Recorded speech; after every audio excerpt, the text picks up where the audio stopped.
নমস্কার বন্ধুরা, আমি কিংসুক মজুমদার। আজ আমি আপনাদের কাছে নিয়ে এসেছি লেখক শ্রী কল্লোল লাহিড়ীর লেখা ইন্দুবালা ভাতের হোটেল উপন্যাসটির পাঠ্যপ্রতিক্রিয়া। মানুষের জীবন অনেকটা নদীর মতন বহমান। নদী যেমন নিজস্ব প্রবাহে বয়ে চলে, মানুষের জীবনও ঠিক তেমনি। তাই কোন জায়গা থেকে কোন জায়গায় মানুষের শেষমেশ ঠাঁই হয় তা আগে থেকে কেউ বলতে পারে না। নতুন কোনো জায়গায় নিজেকে মানিয়ে নিতে একটু সময় লাগে সবারই, আর সেখান থেকে শুরু হয় এই অজানা জায়গায় জীবন সংগ্রাম। এই উপন্যাসের মধ্যে উঠে এসেছে এমনই একজন অসামান্য নারীর জীবনের ঘটনা। খুলনার কলাপোতা গ্রামের ইন্দুবালার বিয়ে হয়েছিল কলকাতার ছেনুমিত্তির লেনের বাসিন্দা মাস্টার রতনলাল মল্লিকের সাথে। কিন্তু বিয়ের পর থেকে ইন্দুবালার জীবন সুখের ছিল না। মদ্যপ জুয়ারি স্বামী মারা যাওয়ার পর 2 ছেলে ও 1 মেয়েকে একা হাতে সামলেছেন তিনি।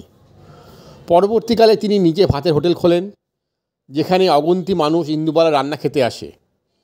কী এমন বিশেষত্ব ছিল তার এই রান্নার মধ্যে? কেনই বা তার রান্নার সাথে মিশে যায় তার বাপের বাড়ি খুলনার কলাপোতা গ্রাম? এই অসহায় সময় ইন্দুবালার পাশে পায় দুজনকে, ধনঞ্জয় ও লক্ষ্মীকে। ইন্দুবালার ভাতের হোটেলের রান্নার মধ্যে অনায়াসে ঢুকে পড়ে খুলনার কলাপোতা গ্রামে থাকাকালীন বাড়ির রান্না। শুধু তাই নয়, মা, ভাই, ঠাম্মা সবাইকে খুব মনে পড়ে ইন্দুবালার। এমনকি কপোতাক্ষ নদী ও মনিরুলও মিশে আছে রান্নার সাথে। কে এই মনিরুল? কেন তাকে আজও ভুলতে পারেনি ইন্দুবালা? লেখক খুব সুন্দরভাবে এক টুকরো খুলনা ও কলকাতাকে এক সূত্রে বেঁধে ফেলার চেষ্টা করেছেন শুধুমাত্র রান্নার মধ্য দিয়ে। ইন্দুবালা তার নিজে সব কিছু উজাড় করে ভাতের হোটেলে সব বিলিয়ে দিয়েছেন শুধুমাত্র কিছু মানুষের মুখে ভাত তুলে দেওয়ার জন্য। শুধু তাই নয়, রান্নার পদও সবচেয়ে আলাদা, যা নিমেষেই মনে করিয়ে দিতে পারে খুলনাসী বাড়ির রান্নাকে। একদিকে শহর জুড়ে খাদ্য আন্দোলন, বোমা বিস্ফোরণ, অপরদিকে বাংলাদেশে রাষ্ট্র প্রতিষ্ঠার লড়াই। এই দুইয়ে সামাজিক অস্থিরতার মধ্যেও ইন্দুবালা ভাতের হোটেল বন্ধ হয়নি।